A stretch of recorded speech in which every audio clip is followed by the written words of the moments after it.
오늘 본문 역대하 4장에서는 이 성전의 비품들, 성전에 들어가고 있는 물건들에 대해서 얘기하고 있습니다. 성전에 있는 물건들은 거룩하다. 왜 거룩하냐? 하나님이 거룩하시기 때문에 그 앞에 있는 것들은 거룩하다라는 겁니다. 더 나아가서 우리는 하나님의 것이냐 세상의 것이냐? 우리는 하나님의 것이기 때문에 거룩해야 한다라는 것입니다. 그래서 날마다 나를 하나님 앞에서 거룩하게 하고자 힘쓰는 삶들을 살아야 된다라는 겁니다. 누구 앞에 있느냐? 하나님 앞에 있다라는 거죠.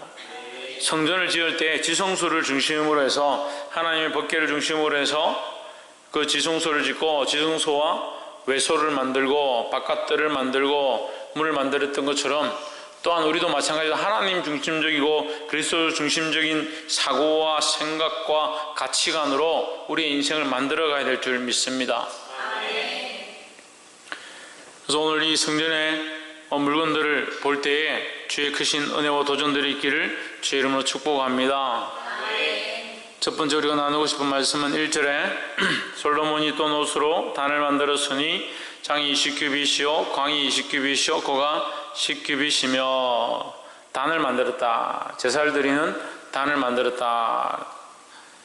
2절에 보시면 또 바다를 부어 만들었으니 직경이 10규빗이요 그 모양이 둥글며 그거는 5규빗이요 주인은 30규빗 줄을 두를 만하며 했습니다. 자, 놋으로 만드는 것 크게 세 가지를 나와 있는데 놋단과 놋바다와 놋물두멍이다. 물두멍과 바다는 재물을 씻는 것, 물두멍은 재물을 가지고 와서 백성들의 죄를 지고 온 이 짐승에 죄를 증거하고 백성들이 바친 그 짐승에다가 죄를 증거하고 그 짐승을 물에서 씻는, 처음 씻어서 깨끗하게 하는 일을 이 물두멍에서 한다는 거죠. 그래서 이것을 하고 놋단에 들고 올라가서 각을 뜨고 제물을 하나님 앞에 태워서 드린 다음에 그 제사를 마친 제사장들은 어디 가느냐? 바다에 가서 그 죄를 씻어낸다.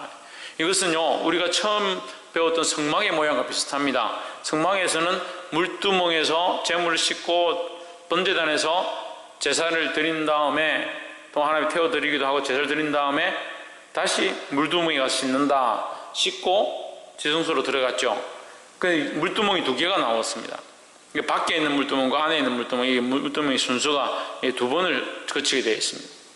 여기는 솔로몬의 성전인데 아무 언급이 한 것이 아니라 결국 이 성수의 모양을, 성막의 모양을 그대로 만들어서 이 물두멍을 만들고 또 바다를 만들었다. 그러니까 큰 물두멍이라 생각하면 되는 거야. 물두멍이 이제 작은데 조그만한 데서 이제 짐승을 씻을 수 있는 정도로 크기가 되어 있고, 바다는 얼마나 크냐? 44톤의 물이 들어갈 수 있다. 44톤이라는 것은 사람이 완전히 잠기고도 남는 물이다. 우리가 여름 성경학교 할 때 큰 수영장을 만드는데 큰 수영장에 물이 한 15톤에서 18톤 정도 들어갑니다. 그러니까 44톤이라는 것은 어마어마한 크기에 어마어마한 깊이죠. 그 굉장히 큰 그 물에 뭘 하느냐? 완전히 씻는다는 의미를 가지는 거예요. 완전히 씻고 우리가 거기 완전히 잠겨서 우리의 죄가 그 바다 아래 숨김바 되어진, 씻겨져서 바다 깊은 곳에 던져진 그러한 모습들을 상징하고 있다라는 겁니다. 그 놋바다는 누구를 상징하느냐? 예수 그리스도를 상징합니다. 성전과 성소와 성막은 철저하게 누구를 나타내느냐? 예수 그리스도를 나타냅니다. 그래서 이 바다도 또한 우리의 죄를 지고 주님이 우리의 죄를 지고 씻기셨던 것처럼 우리 또한 세상 가운데 지었던 모든 죄를 이 바다 안에 들어가서 그 죄를 씻는 것입니다.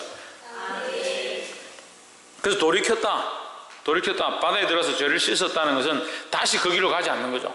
바다에서 씻고 나왔는데 다시 피를 묻히는 것은 이게 예법에 어긋나고 그렇게 할 수도 없다는 거죠. 바다에서 씻었다는 것은 다시 죄를 몸에 묻히지 않는다. 어디 들어가느냐? 하나님의 성전에 들어가는 거죠. 씻고 나서 바로 지성소에 들어가는 겁니다. 씻고 나서 외소에 들어간다. 외소에 들어갔다가 이제 지성소로 향하게 되는데, 씻고 성소에 들어간다는 것은 뭡니까? 우리가 하나님 앞에 나아갈 때에 우리의 모습 그대로 하나님 앞에 나아갈 수 없다라는 거죠. 그럼 뭐가 필요하냐? 회개의 일들이 필요해요. 회개의 일들이. 누구를 통하여? 예수 그리스도를 통하여 우리 안에 씻음받은 이 모습들을 가지고 하나님 앞에 나아갈 수 있다라는 겁니다. 그래서 이걸 모르고 예배하러 오는 사람이 너무 많다는 거죠. 오랜 동안 예배하고 오랜 동안 하나님 앞에 나오지만 회개를 하지 않고 자기를 씻지 않고 자기를 그리스도의 피로 정결케 하지 않고 하나님 앞에 자꾸 나아가는 겁니다. 그 하나님 앞에서 잘못된 인식들하는 거죠. 하나님도 모르고 그리스도도 모르니까 자기를 정결케 하지 못한다. 우리는 항상 하나님 앞에 예배하러 올 때 뭘 해야 되느냐? 첫 번째 해야 될 것, 그리스도로 옷 입는 것입니다. 우리는 죄인이고 죽을 수밖에 없고 감히 하나님 앞에 나아갈 수 없기 때문에 우리가 그리스도를 바라보고 그리스도의 피로 우리에게 뿌려서 우리를 씻어서 우리를 그런 맑은 물로 정결케 해 주시옵소서, 그렇게 하고 난 다음에 하나님 앞에 나아가실다라는 거예요. 그래서 항상 성전에 오면 무엇을 먼저 하느냐? 기도하고 기도 가운데 회개하는 것들을 먼저 해야 된다는 거예요. 다시 말씀드리지만 성전에 이 물품들을 만들고 비품들과 이 자재들을 만드는데 이것은 다 무엇을 상징하느냐? 그리스도의 속죄의 모양들을 상징하는 겁니다. 특별히 이 바다와 물두멍은 이 속죄의 모양을 상징하고 우리의 죄를 씻어내는 것에 대하여 설명하고 있습니다. 사랑하는 성도 여러분, 죄를 씻고 하나님 앞에 나아가기를 주의 이름으로 축복합니다. 그래서 교회는 뭐가 있어야 되느냐? 교회는 속죄가 있는 것이 가장 중요하다라는 거예요. 교회 안에 속죄 사역이 있어야 되고 죄를 씻기는 사역이 있어야 되고 회개의 연속이 일어나야 하고 날마다 정결케 하는 일들이 반복되어야 된다는 거예요. 그러면 우리가 이거 오해할 수 있죠. 날마다 정결케 하는 것이 반복되어야 됩니다. 그렇게 하면 그럼 날마다 죄를 지는 것이 반복되어야 날마다 정결케 하는 게 반복되니까 그럼 날마다 죄를 지어야 됩니까? 그런 엉뚱한 소리를 하는 거예요. 공부를 하는 아이들이 아무리 머리가 좋아도 그 다음에 또 새로운 것들을 공부하게 되고 또 어제 배웠던 것들을 까먹으니까 또 공식을 다시 풀어보고 반복해서 계속 공부를 합니다. 그럼 너는 자꾸 까먹으니까 공부하지 마라. 자꾸 까먹고 또 모르는데 뭐하러 다시 공부하냐? 그렇게 하는 게 아니죠. 왜 다시 공부합니까? 왜 다시 학습합니까? 왜 다시 반복합니까? 왜가 그렇게 합니까? 예? 익히기 위해서요? 잊지 않기 위해서요? 잊지 않으면 잊지 않게 하려고 하면 전에 배웠던 것만 잊지 않으면 됩니까? 그럼 왜 계속 반복하냐고요? 날마다 더 깊이 있게 알아가기 위해서죠. 우리가 한번 회개하고 정결해지고 우리가 한번 회개하고 하나님의 사람이 된다 하면 회개할 필요가 뭐 있습니까? 한번 하나님의 백성이 된 것은 하나님의 백성이 된 것이지만 우리는 날마다 어떻게 된다? 어떻게 되어야 한다? 거룩해 함을 입어야 된다. 거룩해 함을. 날마다 거룩하게, 날마다 새롭게, 날마다 다시 회개함으로 점점 어디 가까이 가느냐? 그리스도의 그 장성한 분량에 가까이 가는 거예요. 날마다 자기를 씻기고 날마다 자기를 정결케 하고 날마다 자기를 새롭게 하는 일을 힘써야 된다는 거예요. 근데 이걸 안 하는 겁니다. 어제 내가 정결케 했지 않느냐? 오늘 또 내가 뭐하러 정결케 하느냐? 어제 그만큼 회개했는데 오늘 부끄러워서 또 어떻게 회개하느냐? 회개를 많이 해서 못하는 사람도 있고 회개를 또 반복해서 할 필요 없다고 생각하는 사람도 있고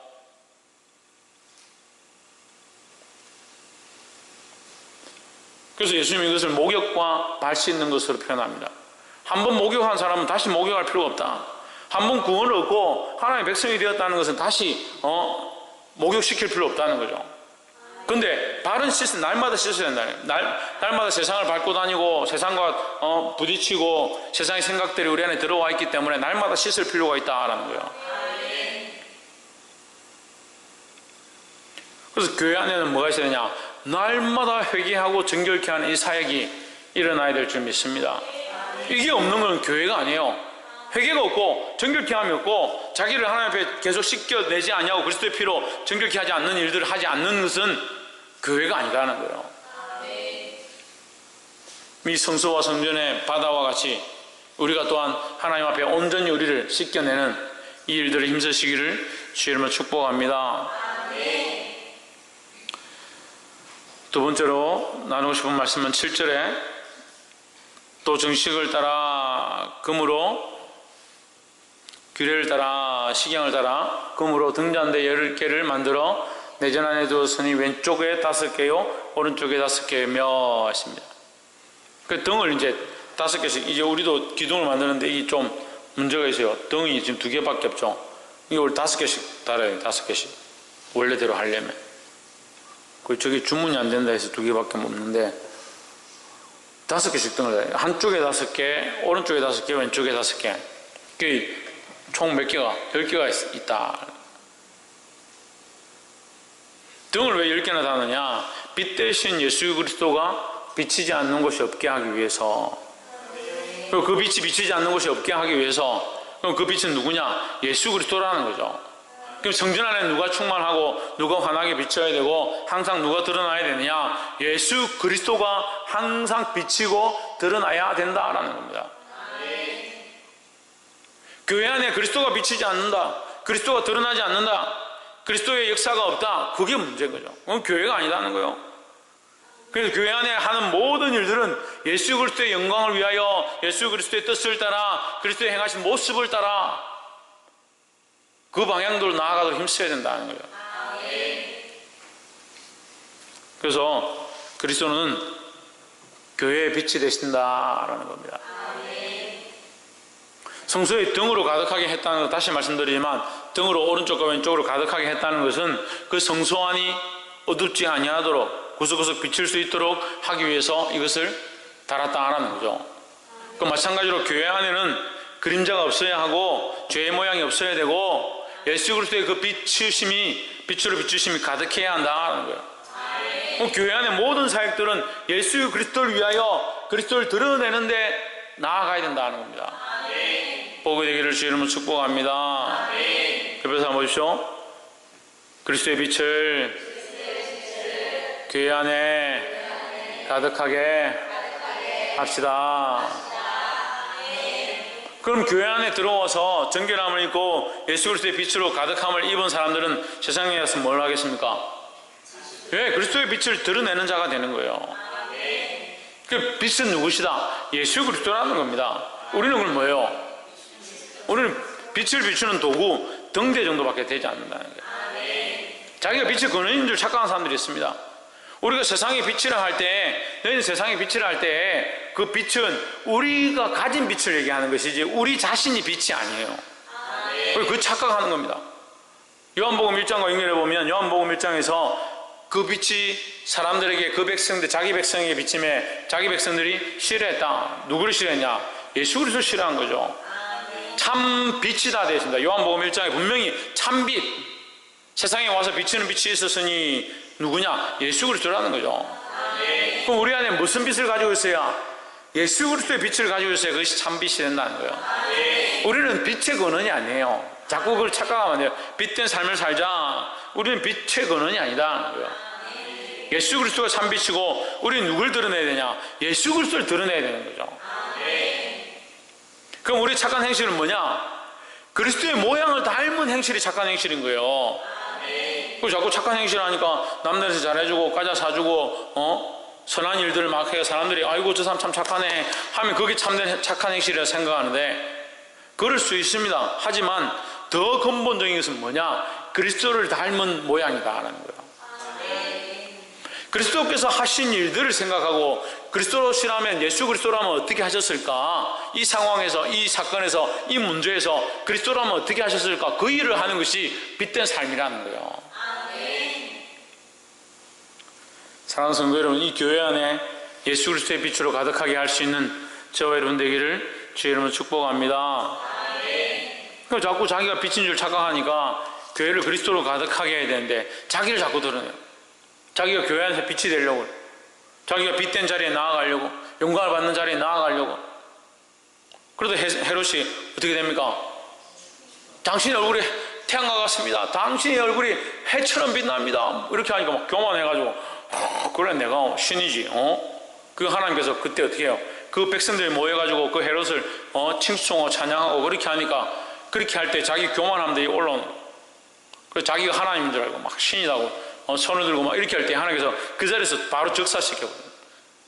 그 자리에서 그 속에서 벌레가 먹어가지고 충이 그 속을 먹어가지고 바로 거기서 쓰러져 죽게 만드는 그런 두려운 일이 있는 거예요. 그 정말 이게 너무나도 쉽게 되어질 일이고 너무나도 우리 앞에 쉽게 나타나는 거예요. 영광을 받고요, 존귀를 입고 사람들의 칭찬을 받는 거 좋아하는 거요. 이게 얼마나 쉽습니까? 우리 다 칭찬받고 싶어하고 존귀를 받고 싶어하고 사람들이 아이고 당신 잘합니다, 정말 대단하십니다, 그런 말 누구나 다 듣고 싶은 거예요. 종이 한 장 차이잖아요. 근데 그 영광을 어떻게 해야 돼요? 하나님께 돌릴 수 있어야 되는 거예요. 나는 아무것도 아닙니다, 나는 참빛이 아닙니다. 우리는 세례요한을요 정말 대단하다 하면서 얼마큼 대단한지 잘 모르는데요, 세례요한은 모든 백성들이 칭송하고 그를 따라다니고 그 앞에 엎드리고 그분이 심지어는 예수 그리스도신가 할 만큼 그만큼 뛰어났다는 거죠. 근데 세례요한이 뭐라고 합니까? 한마디만 하면 돼요. 그래, 내가 그리스도다. 그렇게 하면 끝이에요. 근데 뭐라고 합니까? 나는 그리스도가 아니다. 이렇게 말하기 힘든 거예요. 우리 삶에서 나는 그리스도가 아니다, 나는 선하지 않다, 나는 부족하다, 나는 죄인이다, 당신이 보기엔 내가 아름답지만 나의 모습은 정말 연약하고 나를 이렇게 아름답게 하신 분은 그리스도시다, 이거 말하기가 정말 힘든 거예요. 그래서요 참 사람이 목숨이 숨이 끄떡끄떡 넘어가도요 교만함들 버리지 못해요. 교만함.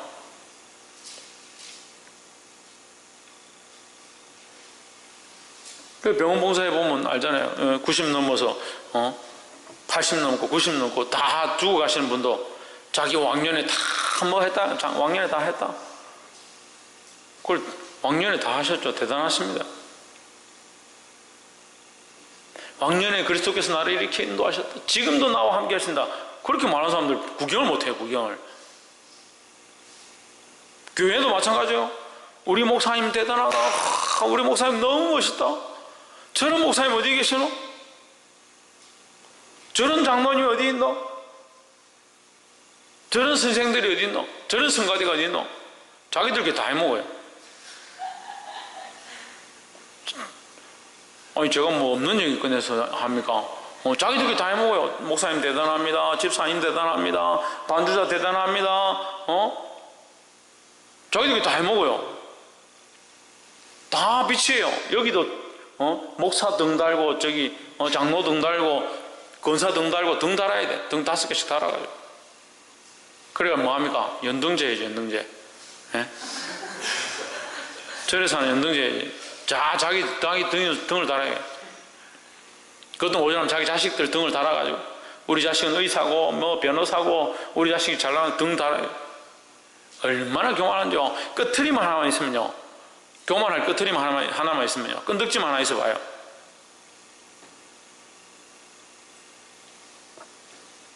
하다못해 축구하다가 공 차다가 가다가 엉덩이 맞아 공 들어가도요, 내가 골 넣었다고 남자들이 얼마나 자랑하는지 압니까? 자기가 대단하다고. 우리가 본래 교만하대. 본래 자기를 깎고 겸손하게 만들어도요 너무 겸손해서 하나님께서 아이고 이 불쌍한 사람아 좀 교만해져라 이렇게 할 사람 없으니까 겸손에 힘써야 된다. 겸손을. 누굴 드러내야 되냐?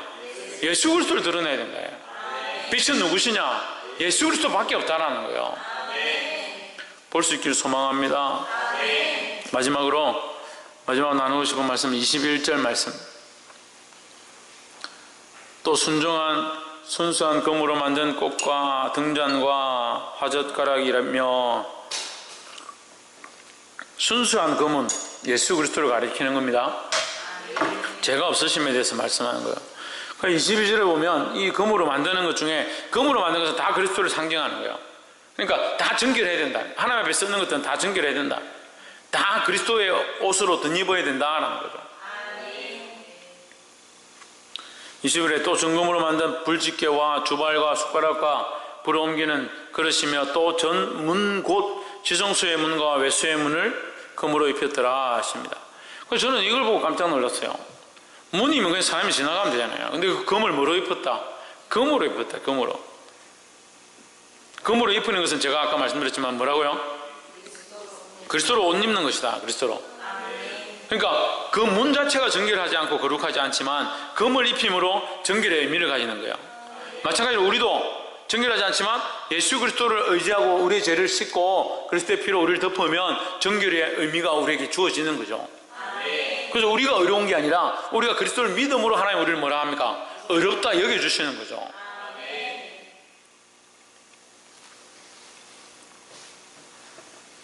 그래서 22절에 여기 보면 이 문에 대해서 얘기합니다. 문을 어떻게 만드냐? 그냥 나무 문으로 만든 게 아니고 거기다가 금으로 입혀놓은 문이다. 금으로 입힌 문이다. 이게 중요하죠. 하나님 앞에 지성소로 들어갈 때에, 외소로 들어갈 때에, 그러니까 성소에 들어갈 때에 그리스도로 옷 입어야 하고, 거기서 하나님을 만나러 가는 장소에 그리스도로 다시 옷 입는 거죠. 그래서 우리는 항상 나를 정결케 하고 새롭게 했다 하더라도 하나님 앞에 내가 함부로 담대히 나아가지 못한다. 어떻게 나아가냐? 그리스도로 옷 입고 나아가야 된다는 거예요. 그래서 이것은 정결케 함의 반복을 얘기하는 거예요. 자기를 점검하고 다시 돌아보고, 자기를 점검하고 다시 또한 더 정결케 하고. 그래서 내가 스스로 하나님 앞에 나아갈 수 없으니까 그리스도로 정결케 하고 나서 나아간다. 또한 여기 이 속에서 뭘 보느냐? 우리의 통로는 예수 그리스도밖에 없다라는 거예요. 우리가 하나님 앞에 나아갈 수 있는 길은 오직 예수 그리스도밖에 없고, 구원으로 나아갈 수 있는 문은 오직 예수 그리스도밖에 없다라는 겁니다. 할렐루야. 그래서 자꾸 다른 문을 찾아요. 우리가 헌금을 많이 하면 구원을 얻겠느냐? 구원을 얻기 위해서 헌금하는 게 아니에요. 그게 아닌 것 같죠? 근데 그렇게 많이 해요. 구원을 얻기 위해서 헌금을 하는, 인정받기 위해서 헌금을 하는, 구원을 입었기 때문에, 하나님의 은혜를 입었기 때문에 감사함으로 드리는 게 예물이고 헌물이고 헌금이라는 거예요. 오직 예수 그리스도밖에 하나님 앞에 나아갈 길이 없는 줄 믿으시기를 주의 이름으로 축복합니다. 그리고 예수 그리스도는 우리에게 구원의 통로가 되신다. 그 그리스도를 통해서 하나님 앞에 나아갈 수 있다라는 겁니다. 그래서 말씀을 항상 볼 때에 누구를 통하여? 그리스도를 통하여 하나님을 발견해야 되는 거예요. 기도할 때 그리스도의 이름으로 하나님 앞에 나아가는 겁니다. 찬양할 때 그리스도를 힘입어 예수 그리스도를 옷 입고 하나님의 이름을 높이고 찬양하며 나아가는 거예요. 말씀을 선포할 때 내 생각과 내 지식으로 하는 것이 아니라 예수 그리스도의 은혜를 덧입어서 하나님의 이름을 선포하는 거예요. 할렐루야. 이것을 잊지 말고 주 안에서 승리하기를 주의 이름으로 축복합니다. 그래서 우리 크게 세 가지를 얘기했습니다. 교회 안에, 교회를 바로 세우는 이 성전의 물건들, 성전의 비품들, 마찬가지로 교회의 가장 중요한 비품들, 세 가지, 우리가 다른 것도 여러 가지 있지만 세 가지 나누는데 전부 그리스도에 속한 것이다. 첫 번째 뭐라고? 그리스도로 속죄 사역이 있어야 한다. 교회 안에는 그리스도로 속죄 사역이 있어야 된다. 그리스도의 속죄 사역이 있어야 된다 하는 거예요. 다른 속죄 사역이 있는 게 아니라 예수 그리스도로 옷 입어서 예수 그리스도 정결케 되는 그리스도의 속죄 사역이 일어나야 된다라는 거예요. 두 번째는 교회 안에는, 지금 교회 안에 얘기하는 거예요. 교회 안에는 그리스도가 빛이 되어야 된다는 거예요. 구석구석 빠짐없이 예수 그리스도의 빛이 비춰져야 된다라는 거예요. 나를 비추지 말고, 나를 자랑하지 말고, 자식들 드러내지 말고 예수 그리스도를 비추는 빛의 역사가 일어나기를 주의 이름으로 축복합니다. 마지막 세 번째로, 교회 안에는 그리스도로 말미암아 하나님 앞에 나아가는 일들이 일어나야 된다. 예수 그리스도가 구원의 통로이시다는 거예요. 세 번째는 예수 그리스도가 구원의 통로이다. 다른 문이 없어요. 다른 길이 없어요. 오직 예수 그리스도가 우리의 구원의 통로가 되는 줄 믿습니다. 누구 앞에 나아갈 수 있어서? 하나님 앞에 나아갈 수 있다. 이게 자꾸 안 돼요. 기도하라 그러면 예수 그리스도 이름으로 왜 하는지를 몰라요. 자기가 막 하나님 앞에 막 떠들어, 자기가 하나님 앞에 함부로 기도할 수 없어서 우리가 죄인인 줄 알아서 예수 그리스도의 이름을 힘입어서 빌려서 예수 그리스도의 이름을 빌려가지고 그 예수 그리스도로 옷 입고 하나님 앞에 우리가 기도하는데 감히 그 앞에 서가지고 자기가 막 다 하는 것처럼, 사실 우리가 하나님 앞에 직접적으로 하는 것이 아니라 그리스도의 이름을 힘입어서 하는 거예요. 찬양도 마찬가지죠. 말씀도 마찬가지라는 거예요. 우리 예배의 모든 모습들이 예수 그리스도 옷 입은 상태에서 주님 앞에 나아가는 것이다 하는 겁니다. 이 말씀을 들은 대로 이 약한 세대 가운데 교회를 세우고 교회 가운데 그리스도의 영광을 드러낼 수 있는 저와 여러분 되기를 주의 이름으로 축복합니다. 기도하겠습니다.